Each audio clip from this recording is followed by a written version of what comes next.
What's the crack, lads? Hopefully you can learn something from this video.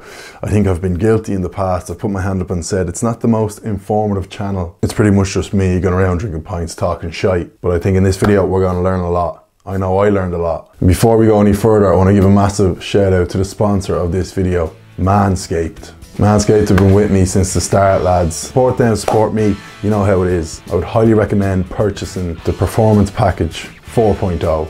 It's got everything you need for a clean, safe shave around your private area. The Lawnmower 4.0 uses skin-safe technology to greatly reduce the chance of nicking your meat and two veg. The last thing we want, lads, we've all been there. But Manscaped have really stepped up the safety game. The weed whacker and the little extras like the crop preserver and the ball deodorant. Get over to manscaped.com, use the code PINTS20 to get 20% off plus free shipping. And this month Manscaped are doing a huge amount of work to raise awareness around testicular cancer. We've all got busy lives, lads, but Manscaped this month are really pushing that message to check your balls. Right, lads, I am here with the one and only Kieran Kavanagh, 7th generation Kavanagh here in the Gravediggers. If you've been living under a rock, you haven't been watching my channel, it's been known that I have stated that the Gravediggers here in Dublin is the best pint of Guinness. Say in Ireland, I suppose that means on the planet. I'm sure you'd agree with me, Kieran, but I just said my channel usually isn't too informative, even though it's called the Guinness Guru. It's usually just me going around drinking pints, talking shite. So I said we'll do a full Q&A, and I thought no better man, he'll be doing most of the talking and I'll be learning a lot today, hopefully. I put it out on Instagram. Ask any question you want about Guinness, not exactly in terms of making the product or anything like that, because we're not in the Guinness storehouse, we're in a pub at the end of the day. But just Kieran's been serving Guinness for a while now and he's been serving it well. So I've got the questions and let's get straight into it. And say before we go, Kieran. Here we go. Here we Best go. of luck, everybody. Yeah. Right, few random ones. Split the G. Had you heard of Split the G before? Nope. No? Nope. Came out of nowhere. This says Split the G is the letter G or the wording between the Guinness and the heart, but it makes no difference to you. Yeah, from my understanding would be just where the G is at the top part of the G. Because some people say yes. Not the harp. The harp is another thing which is hit the harp like that. But unfortunately people miss it, so they have to do it again. So if they miss it 3 times, they've had 3 pints in 20 minutes, which isn't good. What's the bad news? Why does Guinness taste so much better in Ireland compared to England? I think, personally, we're famous for it. That's what we do. It's brewed here. It doesn't have to travel very far. We're very proud of it in Dublin. I am anyway, and I think Irish people in general are very proud of Guinness. It's a part of who we are, even if you don't drink. Most of my family don't drink, but they are involved in Guinness in some kind of way. We sell a lot of it. Our gas system is slightly different as well. Our glass hygiene is slightly different as well. But I think it all comes down to I don't know if it's, people have always asked me because I've done videos in the UK. It's not one particular thing. It's just the fact that it's part of our culture and we're so proud of it. And outside of Ireland, no one else has that sort of pride, so they're not going to take as much care as we will. You'll see people when they pull a pint of Guinness, a lot of guys and girls will kind of twist the logo towards it as a way they're proud of it, and to make sure that there's a nice dome on it, the head is the right height. You know, it's what we do. That's all we do here. We sell pints and we've no music, TV, obviously, and Wi-Fi, as we talked before. So when my dad was alive, you had to make sure the pint was perfect, because guys came from all across the city, and if you didn't get it right, you lost customers, really. And actually, it's not in here, but I did get a lad saying, what age do you have to be to kind of earn the right to send the pint back? To send the pint back? If a 20-year-old came in and was, now not that it would happen in here, but if a 20-year-old came in and was like, oh, send that back. But if an 8-year-old said it, you might go, okay, fair enough. Oh, my dad used to ask him, what did they have for dinner, or did they brush their teeth? Okay. And then he'd look around and there was nobody else handing him back, and he goes, okay, well, we'll look into that.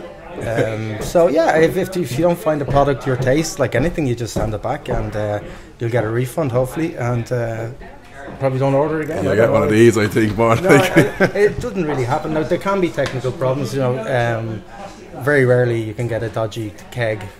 You can have a gas issue, but very, very rarely. Once your team are on top of these things, the accidents don't happen. It's all a procedure we do, and it's like A to Z. You follow it, it should be good. How long do they leave a keg to settle before tapping it? Oh, the ideal world is like the 7th day, as I say it. Like your delivery is on the Thursday, you want to be capping it on the Thursday. So it's like 2 days after delivery, and it sits in the dry storage. If you're lucky, you have a big enough cold room, put it all in straight away, and give it a few days, 4 to 5 days, just to get to the right core temperature. And then when it goes from there to the keg or to the tap, it should be perfect. So 5 to 7 days is pretty much. And am I right in saying it's meant to, like, when it sits there before it gets tapped, it's not supposed to be moved too much, or is that bullshit? No, I don't. Like, this is what we think, so I don't know if it's bullshit. It seems to work for us. But if you imagine being on a keg and it's shaking in the back of a truck, and then you're thrown off a truck, and then you're rolled into somewhere, and then you're thrown up again, and then it needs you a couple of days to get over it. So it's like a long haul flight, I guess, and just let it sit and relax. Get over the jet lag. Yeah, get over the jet lag and just top it off. Ideally, it can get a delivery on a Tuesday and you'll be serving it on Thursday. Your cold room is good, you'll get away with it. If your cooling system is good, you'll get away with it. But ideally, you want at least a week, 5 to 7 days. Sweet. How often do they, as in the gravediggers, how often do they clean their lines? Well, that's outsourced to Guinness Diageo, so that would be depending on the pub, how busy the pub is. A lot to do with how far the lines are. If you have an upstairs or a downstairs in the bar, we get it. I think it's a 30-day, a 25-day working cycle. It works about 30 days. I was under the impression that Guinness go to every pub. They do, every 4 weeks. Every 4 weeks, depending on place. I do know places that might get them every 2 weeks, but very rarely. Okay. Yeah. So 4 weeks is like it's the minimum. The system is closed now. Like years ago, you used to get a plug and you'd pump it through with some detergent and clean it. Now there's a machine that rocks up and they plug it in. It's all laptop and it tells you exactly what's going on, and it's very efficient. So there's no loss of gas or chilling really. When did that system come in? Well, I'm home working in the pub now 15 years now, so I'd say they have upgraded the machine as years gone by, so at least 15 years I'd say. Okay, fair enough. What temperature is your cellar and cooler? Our cooler is we call it a coffin, strange enough for gravediggers, but it's got all the beers going in and they're different coils. So the Guinness coil will go halfway down, and that water's at 0 degrees, slightly below freezing point. Sorry, slightly above freezing point, so it doesn't freeze, obviously. Yeah. So Heineken or any other beer will go down further to keep cooler, and then it's insulated from there to the top head, which is in their place is about 10 feet, which is a pint and 2 pints of a draw. So that leaves 0 degrees. So the cold room is at 10 degrees centigrade, 12 degrees centigrade if you can, and then 0 degrees there, and it comes out 6 to 8 degrees at the top head. Yeah, usually. And then you said to me the other week, so it gets served at 6 to 8 degrees, but you said by the time someone drinks it, which is something you don't think, like if you think a kettle boils, right away the temperature is going down. You said by the time you're drinking it, it's generally at like 10 to 12. It comes out the top, the first straw, and it's let settle, so straight away it's gone back. It's going to go get warmer, especially in a busy day. Years ago, the problem with cooling was that it got too warm in summertime. We didn't have the cooling system we have now. We had a water cooling system under the counter, air cooled, fan cooled. And my dad invented a kind of like a double system to double cool it, to make it cooler. Right. And then they invented cold rooms, then they invented the coffin. So it's served at 12 degrees, depending on the place. I'd say 10 to 12. Yeah, fair. Don't have my thermometer with me now, I'd check. Yeah. Someone just says glass washing ? You could probably talk about it for a while, but I'd probably fill up this whole thing with talking about glass washing, which my dad. Give me the shortened version. I think my dad was one of the ones who, by the way, didn't drink Guinness. Yeah. Worked for Guinness for about 30 years of his life. So when he took over, the thing about him was to make the perfect pint, mostly by looking at it and working with the gas and, as I said, with the cooling system. And then, I'd say you got to wash your glasses without soap unless you're doing a deep clean 3 times a week. So say a Monday, Wednesday, Thursday we'll do a deep clean in the morning time with soap, and then we'll put it through a machine to get rid of any kind of lipstick. Deep clean just with your hand? Hand and soap, or whatever soap you want, with a beer brush, which is basically 4 brushes. You put it in like this and you squish it around like that and it gets rid of the lipstick, and then you put it into a machine which rinses off the detergent. And is the soap just like Fairy Liquid? Fairy Liquid, any other brands available. But, of course, no free ads. There's also some very beautiful green products out there if you want. So basically you do that in the morning time, and then you rinse these glasses into cold water, and then into a machine which you've rinsed out, so there's no soap in it, and then you bring it back up to temperature, and then you basically sterilize the glasses again, and then they go into clean cold water. So that's in the morning time. 3 times a week. Then you empty the machine, and then during the day we just put them into this machine, which sterilises them, then into cold water, then drip dried. So that's the system. So could you argue the first pint of the day might look the best, as opposed to if you're on a really busy day and they're coming in and out of the machine? Yeah. As much as you tried, you could still have the odd wet glass. Yeah, you get busy. You can only carry so many glasses, and people like to take them home, I guess, for their their storage cans, I guess. I don't know what they're ever doing with them. So there's quite a turnover of glassware. But we kind of try and stay on top of it. There's nothing really wrong with a wet glass if there's no soap involved in it, because there's no soap contacting the beer, so it'll just be water, which is good. Because for a good while at the start, I thought like the sort of line of grease under the head, I thought that was due to a wet glass, but I think you would say it's more down to like the food particles or just general chemicals. Build-up of anything, whether it's chemicals or if you to make cocktails and you have like or a cappuccino machine, use a lot of milk, the milk fat will eventually get into any kind of glassware in it. So our machine will wash coffee in another machine, coffee glass in another machine. We don't do cocktails, so that's eliminate that problem. And then last thing on glasses, how often, might not be a straightforward question, but how often do you like buy in new glasses? I think there was a bit of an uproar at the beginning when they introduced a different glass we shall not mention. And 10 years ago, this year, would you believe that? I think it is 2012. Reeling back the years, there's another glass. I still call it the new glass, the new style glass. So this is a tulip glass, we're not familiar. The other one has a kind of twist in it, and they say it's good for the product. We like this one.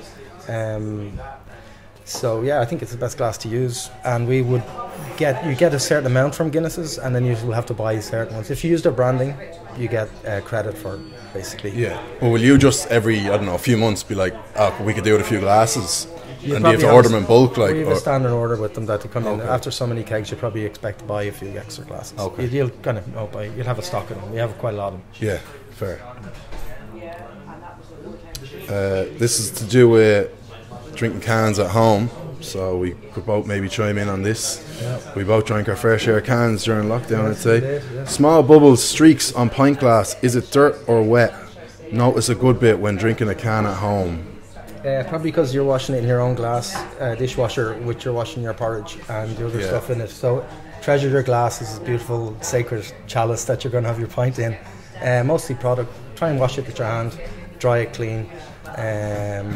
That's I think. Maybe get one of those beer brushes that you were saying. Yeah, you could probably do the same thing with your thumb and a cloth if you want to go really deep clean, like wash it in some fairy or any other product and then rinse it through. But don't put it in the machine with everything else. It'll actually tarnish the glass eventually.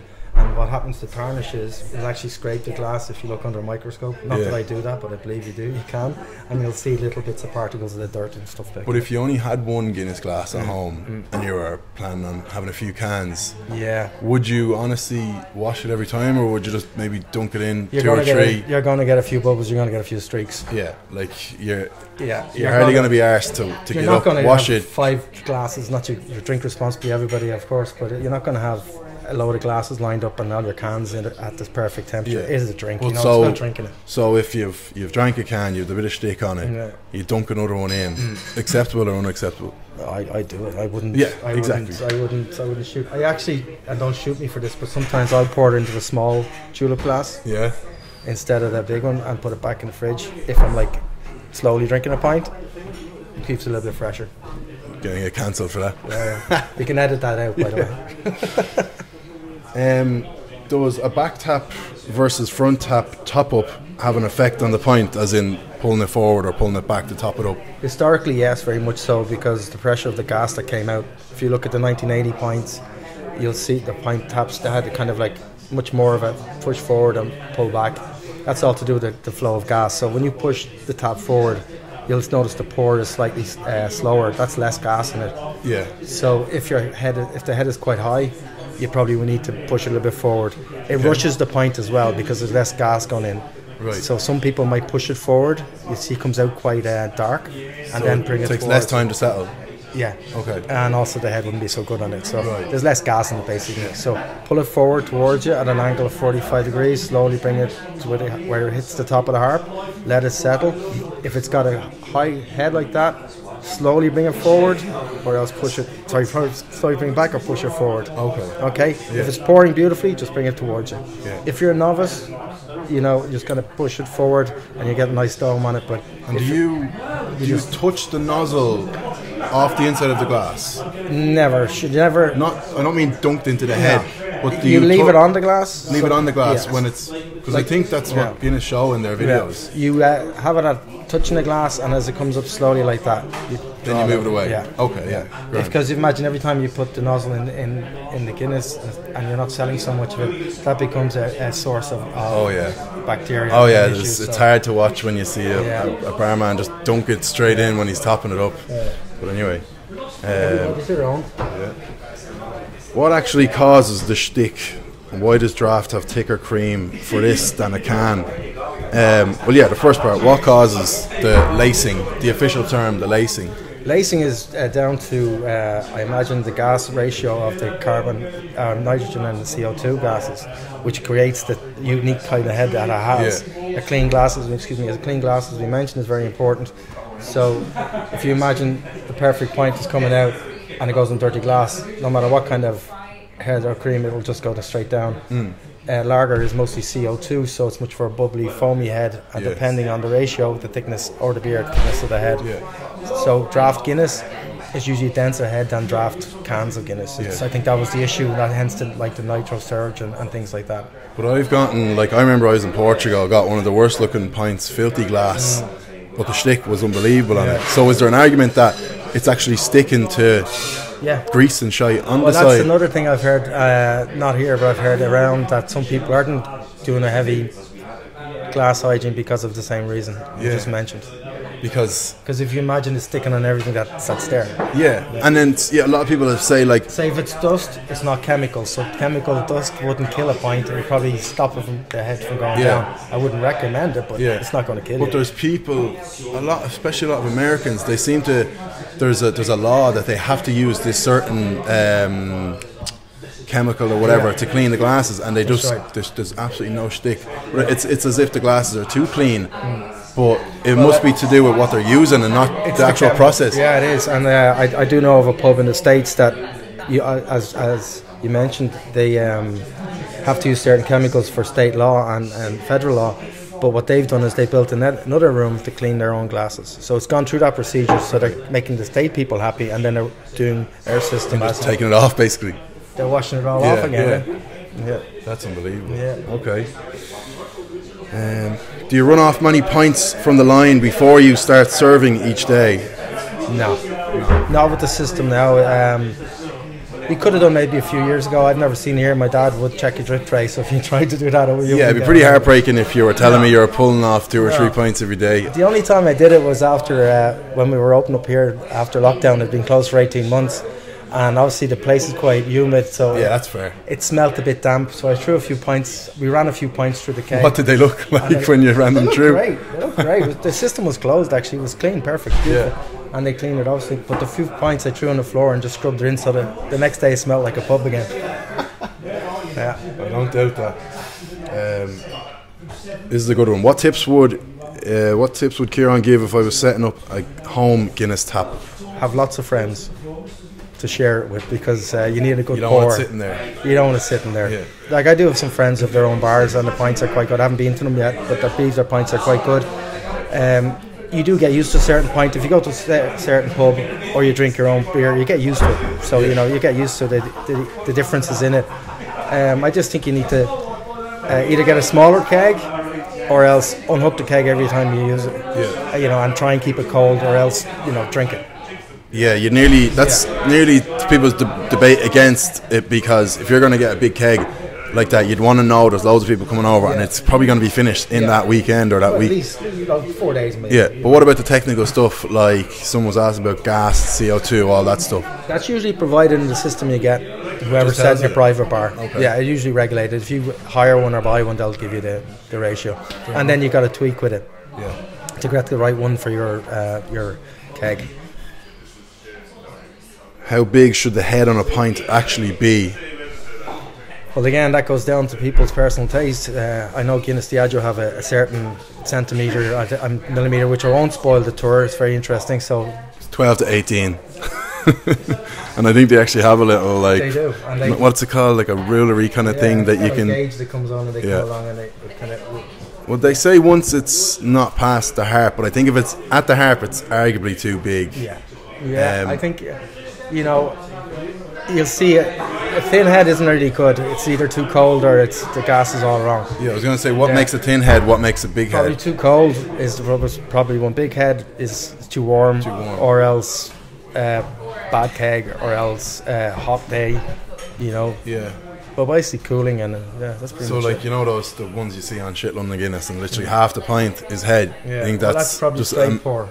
Straight pour. Straight pour, yeah. And it hasn't been poured for a while. So if you basically, I've seen it. They'll knock a few pints and they'll walk and do something else and knock the pints off and then give it to you. So you know, that's what to do. That's what to do. What snack would you recommend most with a Guinness? Now, this is a man who is a culinary expert, has cooked with the likes of Anthony Bourdain and more. So this is a big answer. I don't want you to just say, well, you say what you want. Yeah, well, I won't mention a packet of crisps. Basically, is the way to go. There's certain things I can't understand with Guinness, especially. I won't mention them because, but I would be a cheese and onion packet of crisps. Because I'm. Again, you're obviously... After second pint, though, I wouldn't have my first pint. Yeah. I'll drink my first pint and then I'll have a packet of crisps. Yeah, no, you couldn't have it before. Because you're already... But I am yet, you know, 10 times more about food than I will ever know. But I struggle to find anything, like, wholesome food-wise that actually goes well with a pint of Guinness. Well, I'd have to say a coddle, but that's traditionally, and that's what I do. But a coddle's not like it's not a snack. So basically, snack food, like anything fried, isn't really good with Guinness, I believe. Okay. Because when your lips touch the glass, maybe it's the chef and me, you're talking chemical reactions again. No, literally, if you have like a burger and chips and you have a lager, it's grand. Yeah. But if you have like even a chip and then you have Guinness, the Guinness tastes like shite. Yeah, kills it. Kills it dead. Yeah, so especially if you've coddle is as far as you would go. Coddle, because it's boiled. Anything mellow, kind of like even like a risotto, like a mushroom risotto, or even cheese is great with Guinness. Like I remember years ago, lads would have a slab of cheese on the counter and maybe a lump of onions, whether it be pickled or sliced onions, and they'd be chunk of cheese, brown sauce and onions, and off they went. No messing about. So they smelled lovely when they got it. Does the length of the line from the keg to the pump matter for the quality of the pint?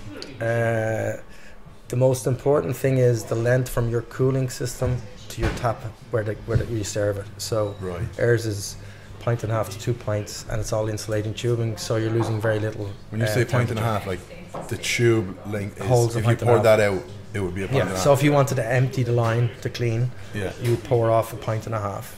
And then that keg is empty, or that line is empty, and then they come on to clean it, they wash it through, they rinse it through, and then you tap it again, and then another pint and a half comes into it.